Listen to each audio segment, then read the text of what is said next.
Hi all, welcome to our channel TNPSC. അപ്പോൾ നമ്മൾ ഇന്ന് പഠിക്കാനായിട്ട് പോകുന്നത് 9ാം ക്ലാസ്സിലെ എക്കണോമിക്സുമായി ബന്ധപ്പെട്ട ഒരു ചാപ്റ്ററാണ് വിലയും വിപണിയും. ചാപ്റ്ററിൻ്റെ പേരാണ് വിലയും വിപണിയും. ഇത് 2024 എഡിഷൻ പുതിയ ടെക്സ്റ്റിലെ ചാപ്റ്ററാണ്. ഓക്കെ, അപ്പോൾ നമുക്ക് സ്റ്റാർട്ട് ചെയ്യാം. ചാപ്റ്ററിൻ്റെ പേരാണ് വിലയും വിപണിയും. ഇവിടെ ഒരു പിക്ചറൊക്കെ കൊടുത്തിട്ടുണ്ടല്ലേ, ഓരോ കാര്യങ്ങൾ ഇവിടെ കൊടുത്തിട്ടുണ്ട്. ദൈനംദിന ജീവിതത്തിൽ നമ്മുടെ ആവശ്യങ്ങൾ നിറവേറ്റാൻ സഹായിക്കുന്ന വിവിധ വസ്തുക്കളാണ് നമുക്കിവിടെ കാണാനായിട്ട് സാധിക്കുന്നത്. ഇതിൽ ചിലതൊക്കെ മനുഷ്യൻ്റെ അടിസ്ഥാന ആവശ്യങ്ങൾ നിറവേറ്റുന്നവയും മറ്റു ചിലത് ആഗ്രഹങ്ങൾ നിറവേറ്റാൻ സഹായിക്കുന്നവയുണ്ട് അല്ലേ. നമ്മുടെ അടിസ്ഥാന ആവശ്യങ്ങൾ നിറവേറ്റാനുണ്ട്, അതോടൊപ്പം എന്താണ് നമ്മുടെ ആഗ്രഹങ്ങൾ അല്ലേ. അങ്ങനെ രണ്ട് തരത്തിലുണ്ട്. ഇവ ചുവടെ നൽകിയിരിക്കുന്ന പട്ടികയിൽ അനുയോജ്യമായി രേഖപ്പെടുത്താനാണ് പറഞ്ഞത്. അതായത് അടിസ്ഥാന ആവശ്യങ്ങൾക്ക് വേണ്ട ആഹാരം എന്നൊക്കെ പറയാൻ നമ്മുടെ അടിസ്ഥാന ആവശ്യമാണ്. പിന്നെ നമ്മൾ വാഹനമൊക്കെ വാങ്ങുന്നതാണ് നമ്മുടെ ആഗ്രഹത്തിൻ്റെ പുറത്താണ് അല്ലേ, ആഗ്രഹം നിറവേറ്റാനായിട്ടുള്ള. മനുഷ്യൻ്റെ നിലനിൽപ്പിന് ഒഴിച്ചുകൂടാനാവാത്ത ആവശ്യങ്ങളാണ് വായു, ആഹാരം, ജലം, വസ്ത്രം, പാർപ്പിടം തുടങ്ങിയവ. അതിനാൽ ഇവയെല്ലാം അടിസ്ഥാന ആവശ്യങ്ങൾ അഥവാ ബേസിക് നീഡ്സ്, പ്രാഥമിക ആവശ്യങ്ങൾ എന്ന വിഭാഗത്തിലൊക്കെയാണ് പെടുന്നത്. അടിസ്ഥാന ആവശ്യങ്ങൾ അഥവാ ബേസിക് നീഡ്സ് എവിടെയാണ് ഉൾപ്പെടുത്തുന്നതെന്ന് വെച്ചാൽ പ്രാഥമിക ആവശ്യങ്ങൾ എന്ന വിഭാഗത്തിലാണ്. ഇതുകൂടാതെ നമ്മുടെ സന്തോഷകരമായ ജീവിതത്തെ സഹായിക്കുന്ന മറ്റു ചില ആവശ്യങ്ങൾ കൂടി നമുക്കുണ്ട്. ജീവിതാഭിലാഷങ്ങൾ നേടിയെടുക്കാൻ സഹായിക്കുന്ന ഇത്തരത്തിലുള്ള ആവശ്യം നമ്മുടെ നിലനിൽപ്പിന് അത്യാവശ്യം അല്ല എങ്കിലും ഇവയെ പൊതുവെ ആഗ്രഹങ്ങളായി അല്ലേ, നമ്മുടെ വാണ്ട്സ് ആയിട്ടാണ് കണക്കാക്കുന്നത്. ഓരോ വ്യക്തിയുടെയും ആവശ്യങ്ങളും ആഗ്രഹങ്ങളും മറ്റു വ്യക്തികളിൽ നിന്നും വ്യത്യസ്തമായിരിക്കും അല്ലേ. ഇപ്പം എല്ലാവർക്കും ഒരേ ആവശ്യങ്ങളോ അല്ലെങ്കിൽ ഒരേ ആഗ്രഹങ്ങളൊക്കെയാണോ? അല്ല അല്ലേ, എല്ലാം ഡിഫറെൻ്റ് ആണ്. സാധ്യമായ സാമ്പത്തിക വിഭവങ്ങളെ ആശ്രയിച്ച് മാത്രമേ അത്തരം ആഗ്രഹങ്ങൾ നിറവേറ്റാനായിട്ട് ഒരു വ്യക്തിക്ക് സാധിക്കൂ അല്ലേ. എന്താ നല്ലൊരു ഇൻകം അല്ലെങ്കിൽ നല്ലൊരു വരുമാനമുള്ള വ്യക്തിയെ സംബന്ധിച്ച് അവരുടെ ആഗ്രഹമൊക്കെ ചിലപ്പം പെട്ടെന്ന് നിറവേറ്റാനായിട്ട് സാധിക്കും. അതേസമയം എന്താണ് വലിയ വേതനമൊന്നും കിട്ടാത്ത ചെറിയൊരു കുടുംബമാണെങ്കിൽ അവരെ സംബന്ധിച്ച് അവരുടെ ആഗ്രഹം നിറവേറ്റാനായിട്ട് ഒരുപാട് കാലതാമസമൊക്കെ എടുക്കും അല്ലേ. അപ്പോൾ സാമ്പത്തികമാണ് അതിനകത്ത് ഏറ്റവും മുൻപന്തിയിൽ നിൽക്കുന്ന ഘടകമെന്ന് പറയുന്നത്. ഓക്കെ, ആധുനിക മനുഷ്യന് ആഹാരം, വസ്ത്രം, പാർപ്പിടം, വിദ്യാഭ്യാസം, ആരോഗ്യം, വിനോദം തുടങ്ങിയ അനേകം ആവശ്യങ്ങളും ആഗ്രഹങ്ങളും ഉണ്ടെന്ന് നമ്മൾ കഴിഞ്ഞ ക്ലാസ്സിൽ പറഞ്ഞായിരുന്നു അല്ലേ. ഇവയുടെ പൂർത്തീകരണത്തിന് ആവശ്യമായ സാധനങ്ങളും സേവനങ്ങളും എങ്ങനെയാണ് ഉൽപ്പാദിപ്പിക്കുന്നത്? നമ്മുടെ ആവശ്യങ്ങൾ തിരിച്ചറിഞ്ഞ സാധനങ്ങളും സേവനങ്ങളും ഉൽപ്പാദിപ്പിക്കുന്നത് ഉൽപ്പാദകരാണ് അല്ലേ. നമ്മൾ പറഞ്ഞായിരുന്നു ഈ സാധനങ്ങളും സേവനങ്ങളൊക്കെ ഉൽപ്പാദിപ്പിക്കുന്ന ആരാണ്? ഉൽപ്പാദകരാണ് അല്ലേ. ഉദാഹരണത്തിന് വിദ്യാർത്ഥികൾക്ക് അത്യാവശ്യമുള്ള ഒരു വസ്തുവാണ് നോട്ട്ബുക്ക്. പലവിധ സാധന സാമഗ്രികൾ ഉപയോഗപ്പെടുത്തിക്കൊണ്ടാണ് നോട്ട്ബുക്കിൻ്റെ നിർമ്മാണ പ്രക്രിയ പൂർത്തിയാക്കുന്നത്. നമ്മൾ പറഞ്ഞായിരുന്നു നമ്മൾ കടയിൽ പോയി ബുക്ക് മേടിക്കുന്ന അദ്ദേഹം അല്ല അതുണ്ടാക്കുന്നത് അല്ലേ. അപ്പോൾ അങ്ങനെ പലതരത്തിലുള്ള ഓരോ ഘട്ടം പ്രോസസ്സിലൂടെ കടന്നാണ് ലാസ്റ്റ് അത് നോട്ട്ബുക്കായിട്ട് അത് നമ്മുടെ ആവശ്യത്തിന് അല്ലേ, നമ്മുടെ ആവശ്യത്തിനായിട്ട് നമ്മളത് പണം കൊടുത്ത് വാങ്ങി ഉപയോഗിക്കുന്നത്. ഓക്കെ, നോക്കിക്കേ, അസംസ്കൃത വസ്തുക്കൾ ദെൻ വ്യവസായശാലയിലോട്ട് വന്നു, അത് പിന്നെ ഒരു ഉൽപ്പന്നമായിട്ട് മാറുന്നു. ആ ഒരു ഫ്ലോയാണ് കാണിച്ചത്. ഓക്കെ, നോട്ട്ബുക്ക് നിർമ്മാണത്തിനുള്ള മുള, മരത്തിൻ്റെ പൾപ്പ് തുടങ്ങിയ അസംസ്കൃത വസ്തുക്കളോടൊപ്പം യന്ത്രങ്ങൾ, ഇന്ധനം, കെട്ടിടങ്ങൾ, ഭൂമി, അധ്വാനം എന്നിവയും നാം ഉപയോഗപ്പെടുത്തുന്നു. ഇത്ര ഉൽപ്പാദന പ്രക്രിയയിൽ ഉപയോഗിക്കുന്ന ഘടകങ്ങളെ നിവേശങ്ങൾ അഥവാ ഇൻപുട്ട് എന്നും ഈ നിവേശങ്ങൾ ഉപയോഗിച്ച് നിർമ്മിക്കുന്ന വസ്തുക്കളെ ഉൽപ്പന്നങ്ങൾ എന്നുമാണ് പറയുന്നത്. ഓക്കെ, നിവേശങ്ങളെ ഉൽപ്പന്നങ്ങളാക്കി മാറ്റുന്ന പ്രക്രിയയാണ് ഉൽപ്പാദനം അല്ലേ. നമ്മുടെ ഇൻപുട്ടിനെ ഉൽപ്പന്നങ്ങളാക്കി മാറ്റുന്ന പ്രക്രിയയാണ് ഉൽപ്പാദനം അഥവാ പ്രൊഡക്ഷൻ. ഉൽപ്പാദന പ്രക്രിയയിലൂടെയാണ് നാം ഉപയോഗിക്കുന്ന എല്ലാ ഉൽപ്പന്നങ്ങളും ഉണ്ടാകുന്നത് അല്ലേ. ഓരോ ഘട്ടം പ്രോസസ്സിലൂടെയാണ് നമ്മൾ ഉപയോഗിക്കുന്ന എല്ലാ സാധനങ്ങളും അല്ലേ കടന്നു വരുന്നത്. പല തരത്തിലുള്ള അല്ലേ പല നീഡ്സ് ആയിട്ടുള്ള പല കാര്യങ്ങളിൽ കൂടെ വരുന്ന ഒരു ഇതാണ് ഫൈനൽ ഗുഡ്സ് ആയിട്ട് നമ്മുടെ കൈകളിൽ എത്തുന്നത്. ഓക്കെ, അടുത്തതാണ് ഉൽപ്പാദന ധർമ്മം അഥവാ പ്രൊഡക്ഷൻ ഫംഗ്ഷൻ. ഉൽപ്പന്നങ്ങളുടെ ആവശ്യം കൂടുതലാണെങ്കിൽ അതിൻ്റെ ഉൽപ്പാദനം വർദ്ധിപ്പിക്കേണ്ടതേ വരും അല്ലേ. നമുക്കിപ്പം അരി അല്ലേ, നമ്മുടെ ഇവിടെ സംബന്ധിച്ച് അരി എന്ന് പറഞ്ഞാൽ ഒരുപാട് ഉൽപ്പാദിപ്പിക്കേണ്ട ഒരു ഘടകമാണ്. അതുകൊണ്ട് തന്നെ അത് കൂടുതൽ ഉൽപ്പാദിപ്പിക്കണം, അല്ല എല്ലാവരിലേക്കും എത്തില്ല. ഓക്കെ, ഒരു എക്സാമ്പിൾ പറഞ്ഞാണ്. ഓക്കെ, ഇതിനായി ഉൽപ്പാദകർക്ക് സ്വീകരിക്കാവുന്ന വിവിധ മാർഗ്ഗങ്ങൾ നിവേശങ്ങളുടെ അളവ് വർദ്ധിപ്പിക്കുക അല്ലേ, ഇൻപുട്ട് കൂട്ടാനായിട്ട് സാധിക്കും. പിന്നെ മികച്ച സാങ്കേതികവിദ്യ ഉപയോഗപ്പെടുത്താം, ഉൽപ്പാദക ഘടകങ്ങളുടെ ഉൽപ്പാദനക്ഷമത കൂട്ടാം. ഓക്കെ, ഇത്തരത്തിൽ ആവശ്യങ്ങൾക്കനുസരിച്ച് ഉൽപ്പാദിപ്പിക്കുന്ന ഉൽപ്പന്നങ്ങളുടെ അളവ് കൂട്ടുകയോ കുറയ്ക്കുകയോ ചെയ്യാം. ഉൽപ്പന്നത്തിൻ്റെ അളവ് അത് ഉൽപ്പാദിപ്പിക്കുന്നതിനായി ഉപയോഗപ്പെടുത്തുന്ന നിവേശം എന്ന് ഉദ്ദേശിക്കുന്ന ഇൻപുട്ടാണ്. ഇൻപുട്ടിൻ്റെ അളവിനെയും അവയുടെ ഉൽപ്പാദനക്ഷമതയും ആശ്രയിച്ചാണ് ഇരിക്കുന്നത്. ഓക്കെ, ഇവിടെ ഒരു ബോക്സ് കൊടുത്തിട്ട് നമുക്ക് നോക്കാം. ഒരു നിശ്ചിത കാലയളവിൽ ഉൽപ്പാദന പ്രക്രിയയിൽ ഉപയോഗിച്ചിട്ടുള്ള നിവേശങ്ങളും നിർമ്മിക്കപ്പെടുന്ന ഉൽപ്പന്നങ്ങളും തമ്മിലുള്ള സാങ്കേതിക ബന്ധമാണ് ഉൽപ്പാദന ധർമ്മം എന്ന് പറയുന്നത്. ഒരു നിശ്ചിത കാലയളവ് അല്ലേ, നമ്മളൊരു 6 മാസം അല്ലെങ്കിൽ ഒരു 1 ഇയർ അങ്ങനെയൊക്കെ എടുക്കുമ്പോൾ അതിൽ ഉൽപ്പാദന പ്രക്രിയയിൽ ഉപയോഗിച്ചിട്ടുള്ള, അതായത് ഇൻപുട്ടായിട്ട് ഉപയോഗിച്ച സാധനങ്ങളും അത് നിർമ്മിക്കപ്പെടുന്ന ഉൽപ്പന്നം തമ്മിലുള്ള ഇൻപുട്ടായിട്ട് കൊടുത്തപ്പോഴാണ് അവിടെ ഒരു ഉൽപ്പന്നം ഉണ്ടായത്. അപ്പോൾ അത് തമ്മിലുള്ള ആ ഒരു സാങ്കേതിക ബന്ധത്തെയാണ് നമ്മൾ ഉൽപ്പാദന ധർമ്മം എന്ന് പറയുന്നത്. ഓക്കെ, ഈ ബന്ധത്തെ നമുക്കൊരു സമവാക്യത്തിൻ്റെ രൂപത്തിൽ എഴുതുവാൻ സാധിക്കും. ഉൽപ്പാദക ഘടകങ്ങളായ ഭൂമി, തൊഴിൽ, മൂലധനം, സംഘാടനം അല്ലെ, നമ്മൾ എക്കണോമിക്സ് പഠിക്കാൻ സ്റ്റാർട്ട് ചെയ്ത തൊട്ടേ പറയുന്ന കാര്യങ്ങളാണ് ഈ ഭൂമി, തൊഴിൽ, മൂലധനം, സംഘാടനം ഒക്കെ അല്ലേ. NLKO തുടങ്ങിയ നിവേശ സൂചകങ്ങളായും Q ആകെ ഉൽപ്പാദിപ്പിക്കുന്ന ഉൽപ്പന്ന സൂചികയായും പരിഗണിച്ചാൽ ഉൽപ്പാദന ധർമ്മത്തെ ചുവടെ നൽകിയിരിക്കുന്ന വിധം സമവാക്യത്തിൽ എഴുതാവുന്നതാണെന്നാണ് പറയുന്നത്. നമുക്ക് ആവശ്യമില്ല, നമുക്ക് അങ്ങനത്തെ ഇക്വേഷൻസ് ഒന്നും ചോദിക്കാറില്ല. അങ്ങനെ ഇതുമായി ബന്ധപ്പെട്ട് ഇങ്ങനത്തെ ഒരു ഇക്വേഷൻ ചോദിക്കാറില്ല. ഓക്കെ, ഇനി നമ്മൾ പറയാൻ പോകുന്ന സ്ഥിര നിവേശങ്ങളും അസ്ഥിര നിവേശവും, അതായത് ഫിക്സഡ് ഇൻപുട്ടും വേരിയബിൾ ഇൻപുട്ടും. നിവേശങ്ങൾ വ്യത്യസ്തമായ അളവിൽ ഉപയോഗപ്പെടുത്തിക്കൊണ്ട് ആവശ്യമായ അളവിൽ ഉൽപ്പാദനം നടത്തുവാനായിട്ട് സാധിക്കും. അതായത് ഇൻപുട്ട് നമ്മൾ വ്യത്യസ്തങ്ങളായ അളവിൽ അല്ലേ, കൂട്ടിയും കുറച്ചും ആ ഒരു രീതിയിൽ ഉപയോഗപ്പെടുത്തി എന്താണ് ആവശ്യമായ അളവിൽ ഉൽപ്പാദനം അതായത് പ്രൊഡക്ഷൻ നടത്താനായിട്ട് സാധിക്കും. ചുരുങ്ങിയ നിവേശങ്ങളുടെയും അളവ് വർദ്ധിപ്പിക്കാനായിട്ട് കഴിയുമോ എന്നാണ് ചോദിക്കുക. ചുരുങ്ങിയ കാലയളവിനുള്ളിൽ എല്ലാ നിവേശങ്ങളും, നിവേശം എന്ന് ഉദ്ദേശിക്കുന്ന ഇൻപുട്ടാണ്. ഓക്കെ, ചുരുങ്ങിയ കാലയളവിനുള്ളിൽ എല്ലാ ഇൻപുട്ടുകളുടെയും അളവിൽ മാറ്റം വരുത്താനായിട്ട് സാധിക്കില്ല. ഇത്തരത്തിൽ ചുരുങ്ങിയ കാലയളവിനുള്ളിൽ അളവിൽ മാറ്റം വരുത്താൻ കഴിയാത്ത നിവേശങ്ങളാണ് സ്ഥിര നിവേശം അഥവാ ഫിക്സഡ് ഇൻപുട്ട് എന്ന് പറയുന്നത്. ഭൂമി, സംഘാടനം മുതലായവ സ്ഥിര നിവേശങ്ങൾക്ക് ഉദാഹരണമാണ് അല്ലേ. നമുക്ക് പെട്ടെന്ന് നമ്മുടെ ഭൂമി പെട്ടെന്ന് മാറ്റി അവിടുന്ന് മാറി അതെക്കുറിച്ച് എന്താണ് ഒരു ഡിഫിക്കൽട്ട് ആയിട്ടുള്ള ഒരു ടാസ്ക്കാണ് അല്ലേ. അപ്പോൾ ഭൂമി, സംഘാടനം എന്നൊക്കെ പറയുന്നത് എന്താണ് സ്ഥിര നിവേശങ്ങൾ അഥവാ ഫിക്സഡ് ഇൻപുട്ടിന് എക്സാമ്പിളാണ്. എന്നാൽ ചുരുങ്ങിയ കാലയളവിനുള്ളിൽ തൊഴിൽ, മൂലധനം തുടങ്ങിയ നിവേശങ്ങളുടെ അളവിൽ വ്യത്യാസം വരുത്തിക്കൊണ്ട് ഉൽപ്പാദനം വർദ്ധിപ്പിക്കാനായിട്ട് സാധിക്കും. ഇത്തരത്തിൽ അളവിൽ മാറ്റം വരുത്താൻ കഴിയുന്ന നിവേശങ്ങളാണ് അസ്ഥിര നിവേശം. അതായത് ചുരുങ്ങിയ കാലയളവിലാണ് മാറ്റം വരുത്താൻ പറ്റിയ തൊഴിലും മൂലധനം, ഇതിനൊക്കെയാണ് നമ്മൾ അസ്ഥിര നിവേശം എന്ന് പറയുന്നത്. ഇനി ഭൂമി, സംഘാടനം മുതലായ സ്ഥിര നിവേശങ്ങളിൽ ഉൾപ്പെടുന്നവയാണ്. ഹ്രസ്വ ദീർഘകാല ഉൽപ്പാദന ധർമ്മം. ഒരു ബോക്സ് കൊടുത്തിട്ട് നമുക്ക് നോക്കാം. ഉൽപ്പാദന പ്രവർത്തനം ഹ്രസ്വകാലത്തിനും ദീർഘകാല അടിസ്ഥാനത്തിനും വ്യത്യസ്തമായി നിർവചിക്കപ്പെടുന്നു. ഒരു ഉൽപ്പാദന സംരംഭത്തിലെ ഉൽപ്പാദന പ്രക്രിയയിൽ ഏതെങ്കിലും ഒരു നിവേശമെങ്കിലും ഇൻപുട്ടെങ്കിലും സ്ഥിരമായി നൽകുന്ന സമയത്തെ അല്ലെങ്കിൽ സമയപരിധിയെ ഹ്രസ്വകാല ഉൽപ്പാദന ധർമ്മമെന്നും എല്ലാ നിവേശങ്ങളും ഉൽപ്പാദന പ്രക്രിയയിൽ മാറുന്ന ഘട്ടത്തെ ദീർഘകാല ഉൽപ്പാദന ധർമ്മമെന്നും നിർവചിക്കപ്പെട്ടിരിക്കുന്നു. ഓക്കെ, അത്ര ഇമ്പോർട്ടൻസ് ഇല്ല. ഓക്കെ, അടുത്തൊരു ഇമ്പോർട്ടൻ്റ് പോയിന്റ് ആണ് ഉപഭോഗം, ഉപഭോക്താവ്, കൺസംഷൻ, കൺസ്യൂമർ. ഉൽപ്പാദന പ്രക്രിയയിലൂടെ ഉൽപ്പാദിപ്പിക്കുന്ന സാധനങ്ങളും സേവനങ്ങളും ഉപയോഗപ്പെടുത്തിയാണ് മനുഷ്യൻ തന്റെ ആവശ്യങ്ങൾ നിറവേറ്റുക. നമ്മൾ അല്ലേ എല്ലാ ക്ലാസ്സിലും നമ്മൾ പറയുന്നതാണ്. ഇങ്ങനെ മനുഷ്യൻ തന്റെ ആവശ്യങ്ങൾ നിറവേറ്റുന്നതിനായി ധാരാളം സാധനങ്ങളും സേവനങ്ങളും വാങ്ങി ഉപയോഗിക്കുന്നതിനാണ് ഉപഭോഗം അഥവാ കൺസപ്ഷൻ എന്ന് പറയുന്നത്. വില കൊടുക്കാമെന്ന കരാറിലോ സാധനമോ സേവനമോ വാങ്ങി ഉപയോഗിക്കുന്ന ആളാണ് ഉപഭോക്താവ്. ഒന്നെങ്കിൽ നമ്മൾ വില കൊടുത്ത് വാങ്ങുന്നതായിരിക്കണം, അല്ലെങ്കിൽ നമ്മൾ കടം പറയാന്നൊക്കെ നമുക്ക് പറയാം അല്ലേ. കൊടുക്കാമെന്നതാണ്, നാളെ തരാം അല്ലെങ്കിൽ പിന്നെ തരാം എന്നുള്ള ഒരു ധാരണയുടെ പുറത്ത് നമുക്ക് കിട്ടുന്ന ഒരു സാധനം അല്ലെങ്കിൽ നമുക്ക് ലഭ്യമാകുന്ന ഒരു സേവനം വാങ്ങി ഉപയോഗിക്കുന്ന വ്യക്തിയാണ് ആരെന്നുള്ള ഉപഭോക്താവ് എന്ന് പറഞ്ഞാൽ. അപ്പോൾ ഫ്രീ ആയിട്ട് നമുക്ക് കിട്ടി, അത് നമുക്കൊരിക്കലും അങ്ങനെ നമ്മൾ കൺസ്യൂമറിനകത്ത് നമുക്ക് പെടുത്താനായിട്ട് സാധിക്കില്ല. ഉപഭോക്താവിൻ്റെ സംതൃപ്തിയാണ് എല്ലാ സാമ്പത്തിക പ്രവർത്തനങ്ങളുടെയും പ്രധാന ലക്ഷ്യം. സാധനങ്ങളും സേവനങ്ങളും വാങ്ങി ഉപയോഗിക്കുന്നതിനുള്ള ഉപഭോക്താവിൻ്റെ സാമ്പത്തിക ശേഷി ഉപഭോക്തയെ സ്വാധീനിക്കുന്ന ഒരു ഘടകമാണ്. നമുക്ക് ഘടകങ്ങൾ ഏതൊക്കെയാണെന്ന് നോക്കാം. ഉപഭോക്തയെ സ്വാധീനിക്കുന്ന ഘടകങ്ങൾ. Factors influencing consumption. നാം ഉൾപ്പെടുന്ന സമൂഹത്തിൽ ഓരോ വ്യക്തിയും വിവിധ ആവശ്യങ്ങൾക്കായി പണം ചെലവാക്കുന്ന വ്യത്യസ്ത അളവിലാണ് അല്ലേ. നമുക്കിപ്പോൾ എന്തൊരു സാധനം മേടിക്കലും ഒരേ അളവിലാണ് നമ്മൾ പൈസ കൊടുക്കുന്നത് അല്ലേ. എല്ലാം അതിൻ്റെതായ ആ ഒരു രീതിക്ക് അനുസരിച്ചാണ് കൊടുക്കുന്നത്. ഒരു വ്യക്തിയുടെ അല്ലെങ്കിൽ കുടുംബത്തിൻ്റെ ആകെ വരുമാനത്തിൻ്റെ ഭക്ഷണം, വസ്ത്രം, പാർപ്പിടം, ഗതാഗതം, ആരോഗ്യം, വിദ്യാഭ്യാസം, വിനോദം തുടങ്ങിയ വിവിധ ആവശ്യങ്ങൾക്കും ആഗ്രഹങ്ങൾക്കുമായി എങ്ങനെ വിനിയോഗിക്കുന്നു എന്നാണ് ഉപഭോഗ രീതി അഥവാ കൺസപ്ഷൻ പാറ്റേൺ സൂചിപ്പിക്കുന്നത്. ഉപഭോഗ രീതി ഓരോ വ്യക്തികളിലും വ്യത്യസ്തമായിരിക്കും. ഇതിന് പല ഘടകങ്ങൾ സ്വാധീനിക്കുന്നുണ്ട്. ഓക്കെ, ഇതൊക്കെ നമുക്ക് വായിച്ചാൽ ആ ഒരു ക്ലിയർ ആവുന്ന ഉള്ളതുകൊണ്ടാണ് കേട്ടോ ഇങ്ങനെ വായിച്ചിട്ടുണ്ട്. പിന്നെ നമ്മൾ കഴിഞ്ഞ ക്ലാസ്സിലൊക്കെ ഇത് ഡീറ്റെയിൽ ആയിട്ട് പറഞ്ഞതുമാണ്. വിവിധ ആവശ്യങ്ങൾ നിറവേറ്റുന്നതിനായി വ്യക്തികളും കുടുംബങ്ങളും മാത്രമല്ല ഗവൺമെൻറ്റും വിവിധ സ്ഥാപനങ്ങളും സംഘടനകളും എല്ലാം ഉപഭോഗം നടത്തുന്നുണ്ട് അല്ലേ. വ്യക്തികൾ മാത്രമല്ല, ഗവൺമെൻറ്റും അല്ലെങ്കിൽ വിവിധ സ്ഥാപനങ്ങളും സംഘടനകളും എല്ലാം ഈ ഉപഭോഗം നടത്തുന്നുണ്ട്. പരിമിതമായ വിഭവങ്ങൾ, അതായത് ലിമിറ്റഡ് റിസോഴ്സ്, വർദ്ധിച്ചു വരുന്ന ആവശ്യങ്ങളും ആഗ്രഹങ്ങളും, അൺലിമിറ്റഡ് നീഡ്സ് ആൻഡ് വാണ്ട്സ് ഇന്നത്തെ സമ്പദ്വ്യവസ്ഥ നേരിടുന്ന പ്രധാന വെല്ലുവിളിയാണ് അല്ലേ. നമുക്ക് പരിമിതമായ വിഭവത്തിൽ നമുക്ക് ആവശ്യത്തിലേറെ അല്ലേ വർദ്ധിച്ച് നമ്മുടെ ആഗ്രഹങ്ങളും ആവശ്യങ്ങളും ഇപ്പോൾ കൂടിയാണ് വരുന്നത്.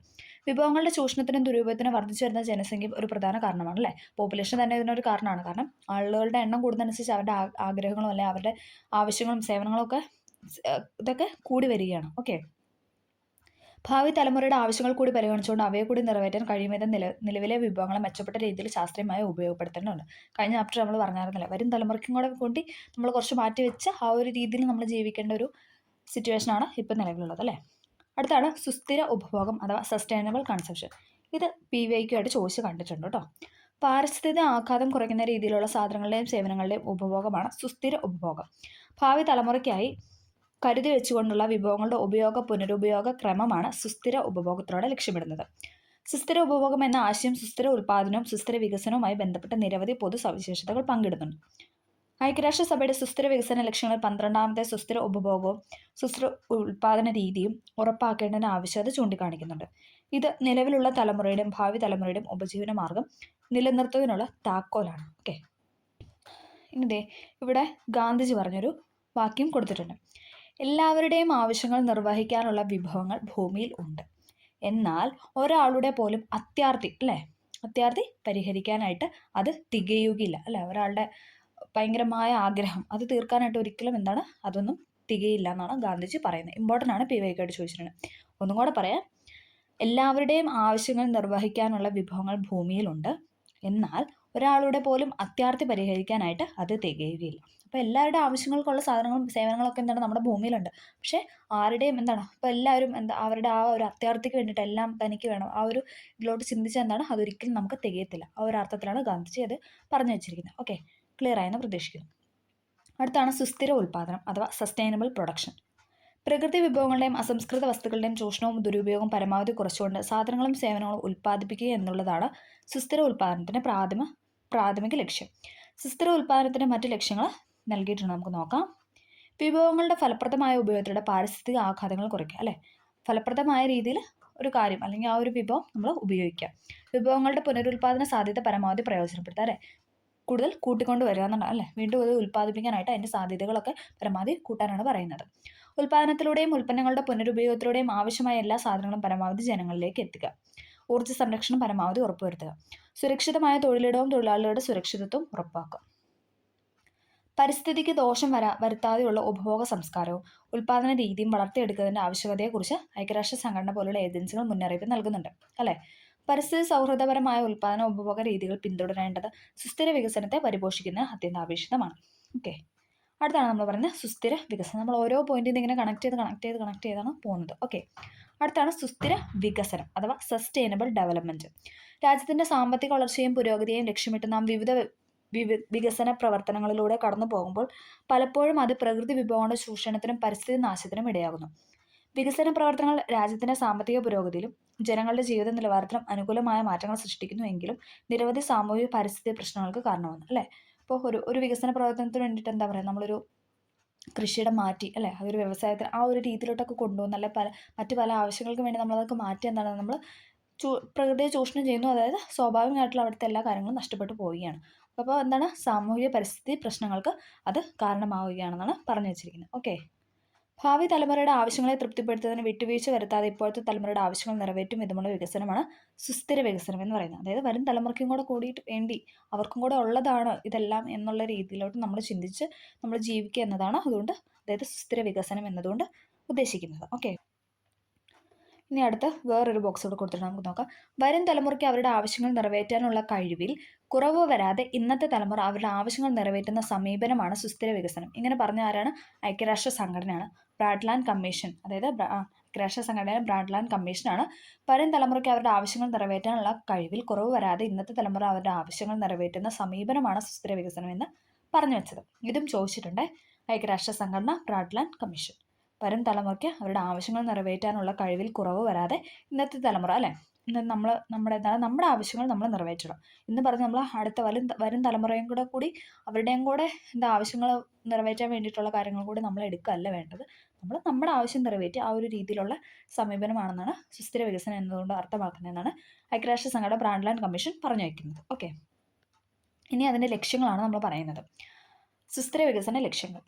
ഐക്യരാഷ്ട്രസഭ മുന്നോട്ട് വെച്ച 17 ലക്ഷ്യങ്ങളുടെ സഞ്ചയമാണ് സുസ്ഥിര വികസന ലക്ഷ്യങ്ങൾ അഥവാ സസ്റ്റൈനബിൾ ഡെവലപ്മെന്റ് ഗോൾസ് എന്നറിയപ്പെടുന്നത്.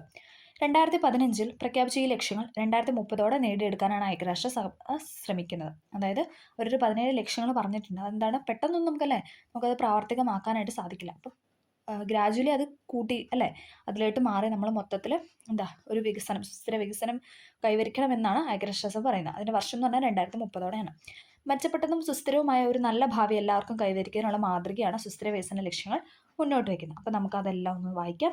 ജസ്റ്റ് നമുക്ക് കേട്ട് തന്നെ നമുക്കത് നമുക്കറിയാവുന്ന പോയിന്റ്സ് ഒക്കെ തന്നെയാണ്. ഓക്കെ, ദാരിദ്ര്യ നിർമ്മാർജ്ജനം, വിശപ്പില്ലാത്ത അവസ്ഥ, നല്ല ആരോഗ്യവും ക്ഷേമവും, ഗുണമേന്മയുള്ള വിദ്യാഭ്യാസം, ലിംഗസമത്വം, ശുദ്ധമായ വെള്ളവും പൊതുശുചിത്വവും, താങ്ങാനാവുന്നതും ശുദ്ധമായ ഊർജവും, മാന്യമായ തൊഴിലും സാമ്പത്തിക വളർച്ചയും, വ്യവസായം, നവീകരണം, അടിസ്ഥാന സൗകര്യങ്ങൾ, അസമത്വം ലഘൂകരിക്കൽ, സുസ്ഥിര നഗരങ്ങളും സമൂഹങ്ങളും, ഉത്തരവാദിത്ത ഉപഭോഗവും ഉൽപ്പാദനവും, കാലാവസ്ഥാ പ്രവർത്തനം, ജലത്തിനടിയിലെ ജീവൻ, കരയിലെ ജീവൻ, സമാധാനം, നീതി, ശക്തമായ നിയമസ്ഥാപനങ്ങൾ, ലക്ഷ്യങ്ങൾ കൈവരിക്കാനുള്ള പങ്കാളിത്തം. അല്ലേ?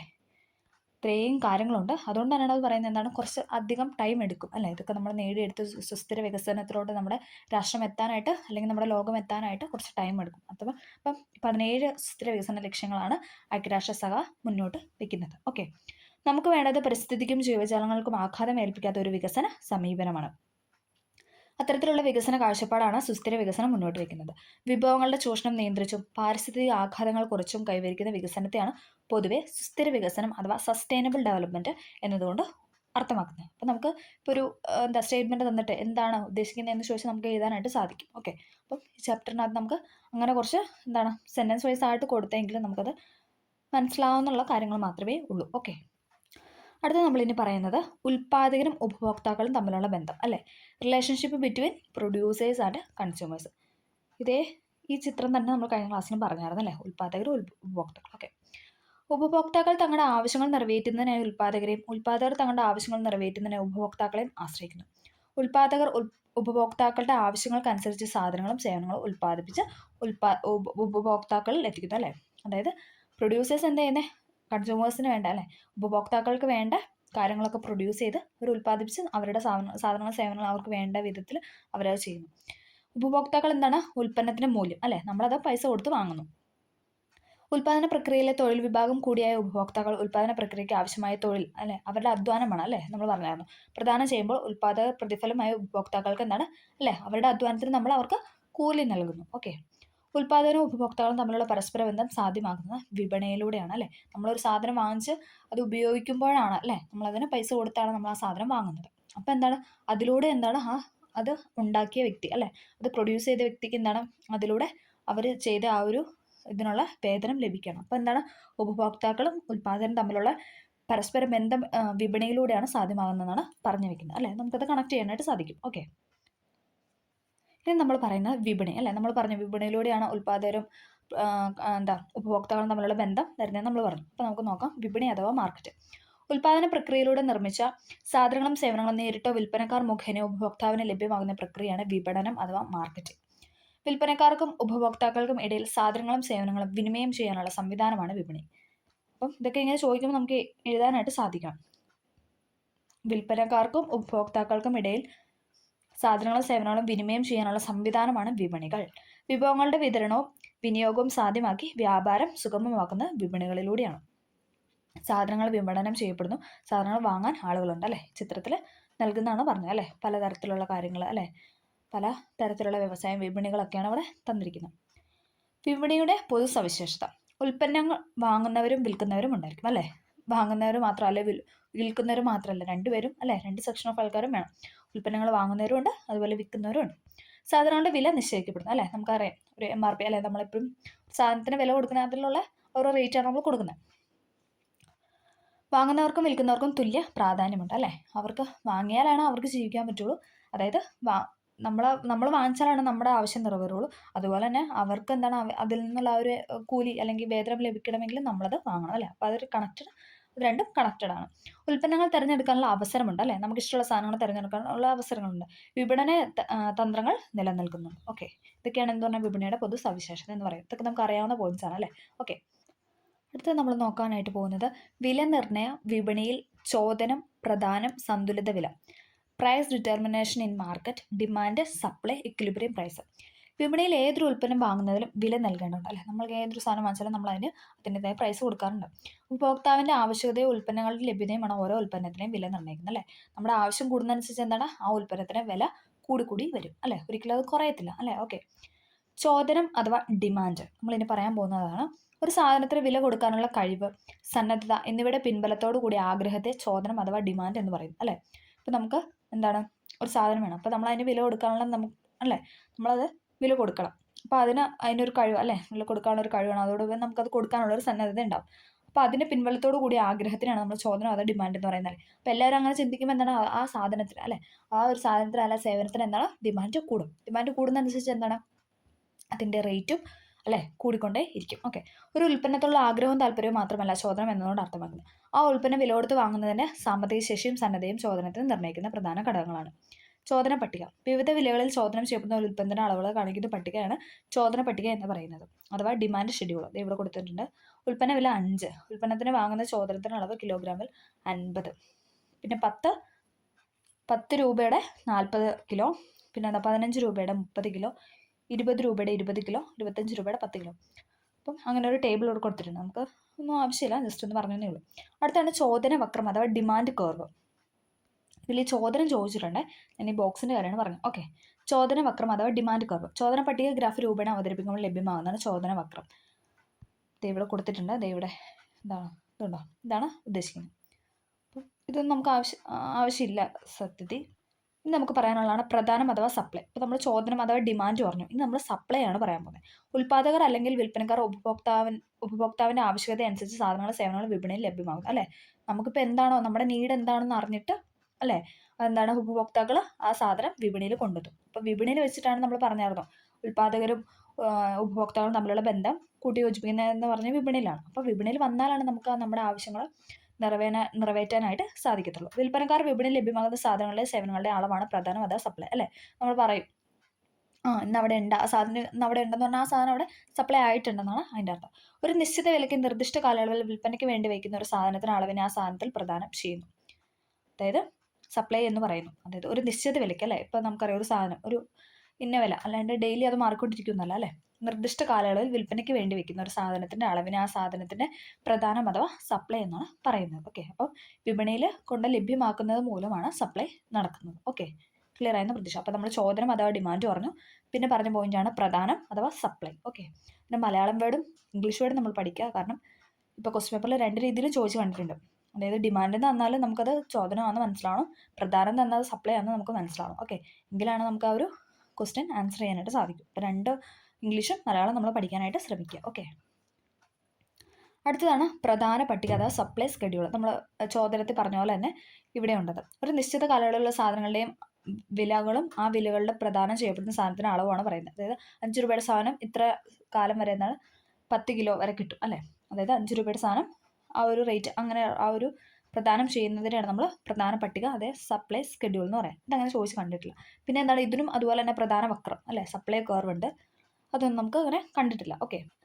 അടുത്തത് നമ്മൾ പറഞ്ഞ പോയിന്റ് ആയിരുന്നു സന്തുലിത വില അഥവാ ഇക്വിലിബ്രിയം പ്രൈസ്. അല്ലേ, നമ്മൾ ഡിമാൻഡ് പറഞ്ഞു, ദെൻ സപ്ലൈ പറഞ്ഞു, ഇനി നമ്മൾ പറയുന്നത് ഇക്വിലിബ്രിയം പ്രൈസ് അഥവാ സന്തുലിത വില.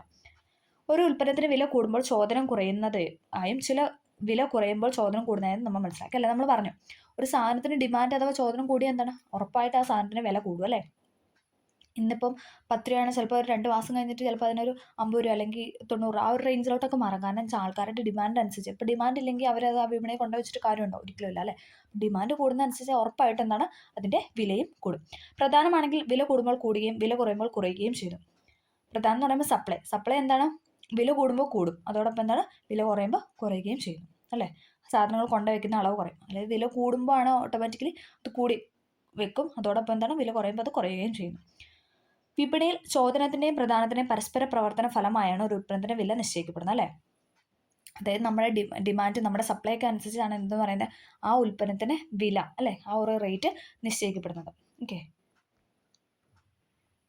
ഇവിടെ ഒരു ബോക്സ് ഒക്കെ കൊടുത്തിട്ടുണ്ട്. ഓക്കെ. ചോദനവും പ്രധാനവും തുല്യമാകുന്ന അവസ്ഥയിൽ നിലനിൽക്കുന്നവയെ സന്തുലിത വില എന്ന് പറയുന്നു. അതായത് ചോദനം എന്ന് പറഞ്ഞാൽ ഡിമാൻഡും അതോടൊപ്പം സപ്ലൈയും തുല്യമാകുന്ന അവസ്ഥയിലാണ് നമ്മൾ ഇക്വിലിബ്രിയം പ്രൈസ് അഥവാ സന്തുലിത വില എന്ന് പറയുന്നത്. ഓക്കെ, അപ്പം അത് രണ്ടുമായിട്ട് കണക്റ്റഡ് ആണ് ഇത് എന്ന് പറയുന്നത് സന്തുലിത വില അഥവാ ഇക്വിലിബ്രിയം പ്രൈസിന്. ഓക്കെ. അടുത്ത ഡിസ് ഇക്വിലിബ്രിയം ആണ് നമ്മൾ പറയുന്നത്. വിപണിയിൽ ചോദനവും പ്രധാനവും തുല്യമല്ലാത്ത അവസ്ഥ. അപ്പം തുല്യമായ അവസ്ഥയെ നമ്മൾ ഇക്വിലിബ്രിയം പ്രൈസ് എന്ന് പറയുന്നു. തുല്യമല്ലാത്ത അവസ്ഥ ഡിസ് ഇക്വിലിബ്രിയം, അല്ലേ, നേരെ ഓപ്പോസിറ്റ്. ഇത്തരത്തിലുള്ള അസന്തുലിതാവസ്ഥ വിപണിയിൽ ദീർഘകാലം നിൽക്കുകയാണെങ്കിൽ ആ വിപണിയിലെ സാമ്പത്തിക പ്രവർത്തനങ്ങളെ സാരമായിട്ട് ബാധിക്കും. അല്ലേ, അങ്ങനെ അസന്തുലിതാവസ്ഥ വന്നാൽ എന്താണ് ആ വിപണിയിൽ അത് സാരമായിട്ട് ബാധിക്കും. ആരും അത് വാങ്ങാതെ, അല്ലേ, അതങ്ങനെ ഇരുന്നങ്ങ് പോകും. ഉൽപ്പന്നത്തിന് ചോദനം പ്രധാനത്തേക്കാൾ കൂടുതലാകുമ്പോൾ ഉൽപ്പന്നത്തിന് വില കൂട്ടുവാനും അതുവഴി കൂടുതൽ ലാഭം കണ്ടെത്താനും ഉൽപ്പാദകർ ശ്രമിക്കും. ഇത്തരത്തിലുള്ള വിലവർദ്ധന ഉപഭോക്താക്കളുടെ വാങ്ങൽ ശേഷി കുറയ്ക്കുന്നതിന് കാരണമാകും. അല്ലേ, ഒരുപാട് പ്രൈസ് കൂട്ടിക്കഴിഞ്ഞാൽ എന്താണ് നമ്മൾ ഡിമാൻഡ് കുറച്ച് കൊണ്ടുവരും. അല്ലേ, അതായത് ഡിമാൻഡ് കൂടുന്നതനുസരിച്ച് അവർ ഓട്ടോമാറ്റിക്കലി പൈസ കൂട്ടും. പക്ഷെ അവർ ഒരു പരിധി വിട്ടുള്ള എമൗണ്ട് കൂട്ടിക്കഴിഞ്ഞാൽ എന്ത് ചെയ്യും, ഓൾറെഡി നമ്മുടെ ഡിമാൻഡ്, അല്ലേ, നമ്മൾ ഓർക്കും ഇന്ന ആ സാധനം വാങ്ങണ്ട, അല്ലേ, സ്വാഭാവികമായിട്ടും നമ്മൾ ചിന്തിക്കാനായിട്ടോ അപ്പോൾ എന്താണ് ഡിമാൻഡ് കുറയും. ഓക്കെ. അതിനാൽ ഉൽപ്പന്നത്തിന് വില കുറയ്ക്കുന്നതിന് ഉൽപ്പാദകർ നിർബന്ധിതരാവുകയും ഉൽപ്പന്നങ്ങളുടെ വില കുറയുകയും ചെയ്യുന്നു. അതുമൂലം എന്താണ്, നമ്മുടെ ഡിമാൻഡ് കുറഞ്ഞാൽ എന്താണ്, ഉറപ്പായിട്ട് ആ സാധനത്തിന് കൂടി നിന്ന വില താഴും അല്ലേ, നമുക്കറിയാം. അങ്ങനെ വിപണി ഉൽപ്പാദകർക്കും ഉപഭോക്താക്കൾക്കും സ്വീകാര്യമായ രീതിയിലുള്ള ഒരു സന്തുലിതാവസ്ഥയിലേക്ക് എത്തിച്ചേർന്നു.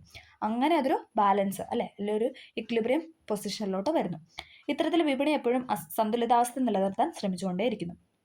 അതായത് ഡിമാൻഡ് കൂടുന്നതനുസരിച്ച് അവർ വില കൂട്ടും. ഒരുപാട് വില കൂട്ടി റേറ്റ് കൂട്ടി കഴിയുമ്പോൾ നമ്മളത് വാങ്ങാതെ വരും. അപ്പോൾ അവരുടെ വില കുറയ്ക്കും. അപ്പോൾ നമ്മൾ വീണ്ടും അത് വാങ്ങാനായിട്ട് തുടങ്ങും അല്ലേ. അപ്പോൾ അതങ്ങനെ ഒരു എന്താ പറയുക, ഒരു സന്തുലിതാവസ്ഥ മെയിൻറ്റെയിൻ ചെയ്യാനായിട്ട് ശ്രമിച്ചുകൊണ്ടേയിരിക്കും. ഓക്കെ. വിപണന തന്ത്രങ്ങൾ അഥവാ മാർക്കറ്റിംഗ് ടെക്നിക്ക്. വിപണിയിൽ സാധനങ്ങളുടെയും സേവനങ്ങളുടെയും വില കുറയുന്ന സാഹചര്യം ഉപഭോക്താക്കൾക്ക് ഗുണകരമാണെങ്കിലും ഉൽപ്പാദകരുടെ നിലനിൽപ്പിനെ ഇത് സാരമായിട്ട് ബാധിക്കുന്നു.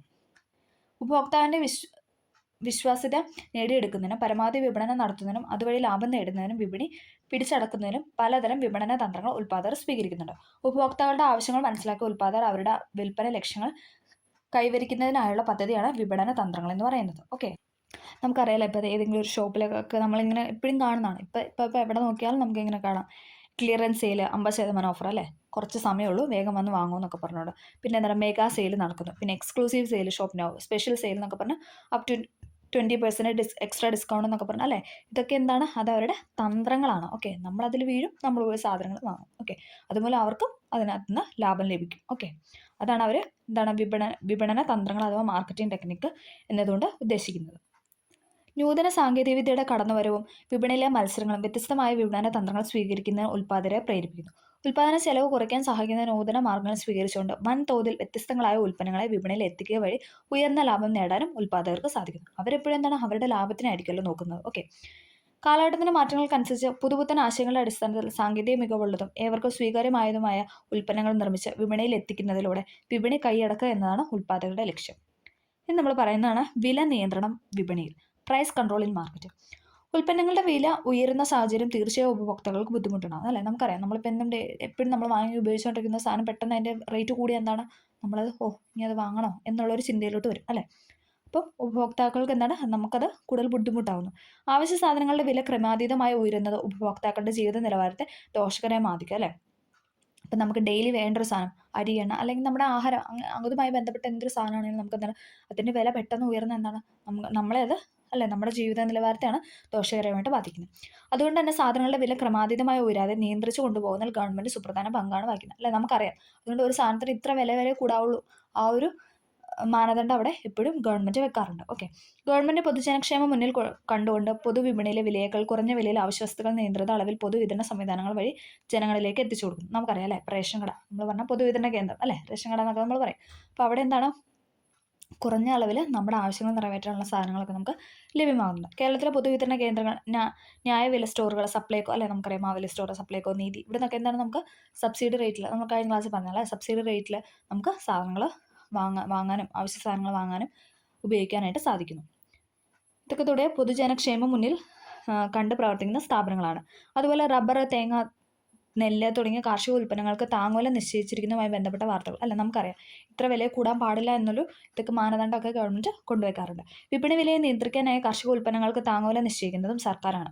സാധനങ്ങൾക്ക് സേവനങ്ങൾക്ക് ഏറ്റവും ഉയർന്നതും ഏറ്റവും കുറഞ്ഞതുമായ വില സർക്കാർ നിശ്ചയിക്കുന്നതിനാണ് വില നിയന്ത്രണം എന്നതുകൊണ്ട് ഉദ്ദേശിക്കുന്നത് അല്ലേ.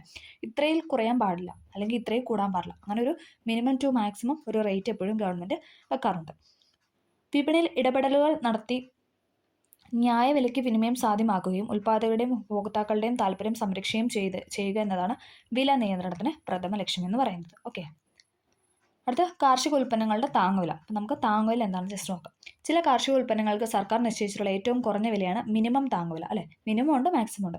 വിപണിയിൽ കാർഷിക ഉൽപ്പന്നത്തിന് വില അത് ഉൽപ്പാദിപ്പിക്കാൻ എടുത്ത ആകെ ചെലവിനേക്കാൾ കുറവാകുന്ന സാഹചര്യം അല്ലേ. നമ്മളിപ്പോൾ ഒരു 1000 രൂപ എടുത്തു, നമുക്ക് ആ ഒരു സാധനം എന്താ ഉൽപ്പാദിപ്പിക്കാനായിട്ട്, അല്ലെങ്കിൽ നമുക്ക് 500 ആ ഒരു റേഞ്ചൊക്കെയാണ് എന്താണ്, അത് ശരിക്കും കുറവാണ്, നഷ്ടം സംഭവിക്കുകയാണ്. ഇത്തരത്തിലുള്ള നഷ്ടം ഒഴിവാക്കി കർഷകന് പിന്തുണ നൽകുന്നതിനായി ഗവൺമെൻറ് ഇടപെട്ട് കാർഷിക ഉൽപ്പന്നങ്ങൾക്ക് ന്യായമായ മിനിമം താങ്ങുവില പ്രഖ്യാപിക്കുന്നു. കർഷകരിൽ നിന്ന് നേരിട്ട് ഉൽപ്പന്നങ്ങൾ വാങ്ങി സംഭരിച്ചും ന്യായമായ മിനിമം താങ്ങുവില കാർഷിക ഉൽപ്പാദനത്തിൽ പ്രഖ്യാപിച്ചും കർഷകരെ ഉൽപ്പാദന നഷ്ടത്തിൽ നിന്നും സംരക്ഷിക്കാൻ വേണ്ട നടപടികൾ ഗവൺമെൻറ് സ്വീകരിക്കുന്നുണ്ട്. ഓക്കെ. ഇത് കർഷകർക്കുള്ള ഒരു സുരക്ഷാ വലയമായി പ്രവർത്തിക്കുന്നു. അപ്പോൾ ഇതിനാണ് നമ്മൾ താങ്ങുവില അല്ലേ. അവരെ ജസ്റ്റ് ഒന്ന് താങ്ങി അങ്ങനെ ഒന്ന് കണക്ട് ചെയ്താൽ മതി. ഓക്കെ. ജസ്റ്റ് കണക്ട് ചെയ്യാൻ മാത്രം പറഞ്ഞാണ്. ഓക്കെ. താങ്ങുന്നു എന്നോർത്ത് അത് കണക്ട് ചെയ്യുക. അതായത് ഒരു മിനിമം വേതനം അല്ലെ അവർ പണിയെടുത്ത് തന്നെയല്ല അവർ ജോലി ചെയ്യുന്നതിൻ്റെ ഒരു റേഞ്ച് വെച്ചിട്ട് മിനിമം ആയിട്ട് അവർക്കൊരു എമൗണ്ട് നിശ്ചയിച്ച് കൊടുക്കുന്നു. ഓക്കെ, അടുത്തത് നമ്മൾ പറയുന്നത് ഡിജിറ്റൽ മാർക്കറ്റിംഗ് ആണ്. അപ്പം നമ്മൾ ഓരോ പോയിന്റിലോട്ട് നമ്മളിങ്ങനെ കടന്നുകൊണ്ടിരിക്കുകയാണ്. ഓക്കെ, വിവരസാങ്കേതികവിദ്യ പ്രയോജനപ്പെടുത്തിക്കൊണ്ട് ഡിജിറ്റൽ ചാനലുകളുടെ സഹായത്താൽ സാധനങ്ങളോ സേവനങ്ങളോ വിപണനം ചെയ്യുന്നതാണ് ഡിജിറ്റൽ മാർക്കറ്റിംഗ്. ഇന്റർനെറ്റിനെ ജീവനാഡിയാക്കി കുതിച്ചു മുന്നേറുന്ന ഡിജിറ്റൽ സംവിധാനമാണ്, നമുക്കറിയാം അല്ലേ. അപ്പോൾ എന്തോരം ഓപ്ഷൻസ് ആണ് നമുക്ക് എല്ലാ സാധനങ്ങളും വീട്ടിലിരുന്ന് തന്നെ വാങ്ങിക്കാനായിട്ട് അല്ലേ. ഇന്റർനെറ്റ് ഉപഭോക്താക്കളുടെ എണ്ണവും ഡിജിറ്റൽ ഉപകരണങ്ങളുടെ ലഭ്യതയും വർദ്ധിച്ചതോടെ ഉപഭോക്താക്കൾ നേരിട്ട് വിപണിയോ വിൽപ്പനക്കാരെ സമീപിക്കുന്നതിന് പകരം ഓൺലൈനിൽ സാധനങ്ങളും സേവനങ്ങളും തിരഞ്ഞെടുക്കാനും ആവശ്യങ്ങൾക്കനുസരിച്ച് വാങ്ങാനും തുടങ്ങി അല്ലേ. അപ്പോൾ വിപണി എന്താണ്, ഇപ്പോൾ സത്യം പറഞ്ഞ ഒരു ഓൺലൈൻ മാധ്യമമായിട്ട് മാറിക്കൊണ്ടിരിക്കുകയാണ്. വിവരസാങ്കേതികവിദ്യ പുരോഗമിച്ചതോടുകൂടി വിപണി സംവിധാനം കൂടുതൽ വിപുലമായി. ഡിജിറ്റൽ മാർക്കറ്റിംഗ് എന്ന പദം 1990-കളിലാണ് ഉപയോഗിച്ച് തുടങ്ങിയത്. ഡിജിറ്റൽ മാർക്കറ്റിംഗ് സംവിധാനം online marketing, internet marketing, web marketing എന്നീ പേരുകളിലും അറിയപ്പെടുന്നു. ഓക്കെ, ഇതൊക്കെ നമുക്ക് അറിയാവുന്ന പോയിന്റ്സ് ആണ്. ഓക്കെ, ഡിജിറ്റൽ മാർക്കറ്റിങ്ങിൻ്റെ സവിശേഷത നമ്മളിനി അതാണ് പറയാൻ പോകുന്നത്. ഇന്റർനെറ്റ് അഥവാ ഓൺലൈൻ അധിഷ്ഠിത സാങ്കേതികവിദ്യകൾ ഉപയോഗപ്പെടുത്തുന്ന വിപണന രീതി നമുക്കറിയാം അല്ലേ. ഓൺലൈനായിട്ട് നമ്മൾ ഒരുപാട് സാധനങ്ങൾ വാങ്ങുന്നു. ഓക്കെ, വിപണന രീതിയാണ് ഇതെന്ന് പറയുന്നത്. ഉപഭോക്താക്കൾക്ക് വിപണന കേന്ദ്രം സന്ദർശിക്കേണ്ടല്ല, നമുക്കിപ്പോൾ എന്താ വീട്ടിലിരുന്ന് തന്നെ വാങ്ങിക്കാം അല്ലേ. നമുക്കിപ്പോൾ അവിടെ പോയി അത് കണ്ട് മനസ്സിലാക്കേണ്ട ആവശ്യമൊന്നുമില്ല. ലോകത്തിൻ്റെ ഏത് ഭാഗത്തു നിന്നും ഡിജിറ്റൽ പ്ലാറ്റ്ഫോം വഴി ഉൽപ്പന്നങ്ങൾ തിരഞ്ഞെടുക്കാം. സമയലാഭം, ഉൽപ്പന്നങ്ങളുടെ വൈവിധ്യം, ആകർഷണീയത അല്ലേ. നമ്മളെല്ലാം അട്രാക്ഷൻ വന്നിട്ടാണ് നമ്മൾ കൂടുതലും സാധനങ്ങൾ വാങ്ങുന്നത്. പിന്നെ എന്താണ്, നമുക്ക് ടൈം കൺസ്യൂമിങ് വരുന്നില്ല അല്ലേ. നമുക്ക് പോയി അല്ലേ ആ ഒരു ചിലവൊന്നും വരുന്നില്ല. ഉൽപ്പന്നങ്ങളുടെ വൈവിധ്യം, ഇതൊക്കെയാണ് എന്തെന്ന് പറഞ്ഞാൽ ഡിജിറ്റൽ മാർക്കറ്റിൻ്റെ മറ്റ് സവിശേഷത എന്ന് പറയുന്നത്. അടുത്ത പോയിന്റാണ് ഡിജിറ്റൽ പ്ലാറ്റ്ഫോമുകൾ പുതിയ രീതിയിലുള്ള തൊഴിലവസരങ്ങൾ സൃഷ്ടിക്കുന്നു അല്ലേ. നമുക്കറിയാം ഒരുപാട് പേരാണ് അവിടെ ജോലി ചെയ്യുന്നത്. കാരണം എന്താണ്, അതൊരു വലിയൊരു വിപണി തന്നെയായിട്ട് മാറിക്കൊണ്ടിരിക്കുകയാണ് വരും കാലങ്ങളനുസരിച്ച് അല്ലേ. പണ്ടുള്ള പോലെ അല്ലേ ഓരോ ദിവസവും ദിനംപ്രതി ഓരോ കാര്യങ്ങൾ കൂടിക്കൊണ്ടിരിക്കുന്നു. അപ്പോൾ അതുകൊണ്ട് തന്നെ എന്താണ്, തൊഴിലവസരങ്ങളും അവിടെ സൃഷ്ടിക്കുന്നുണ്ട്. ഉൽപാദനം, ഉപഭോഗം, വിതരണം തുടങ്ങിയ സാമ്പത്തിക പ്രവർത്തനങ്ങൾ സമ്പദ്വ്യവസ്ഥയെ ചലനാത്മകമാക്കുന്നതിൽ സുപ്രധാനമായ പങ്ക് വഹിക്കുന്നു. പരിമിതമായ വിഭവങ്ങളും വർദ്ധിച്ചു വരുന്ന ആവശ്യങ്ങളും സമരസപ്പെടുത്തി മാത്രമേ ഒരു സമ്പദ്വ്യവസ്ഥയ്ക്ക് സുസ്ഥിര വികസന കാഴ്ചപ്പാടോട് മുന്നോട്ട് പോകുവാനായിട്ട് സാധിക്കും.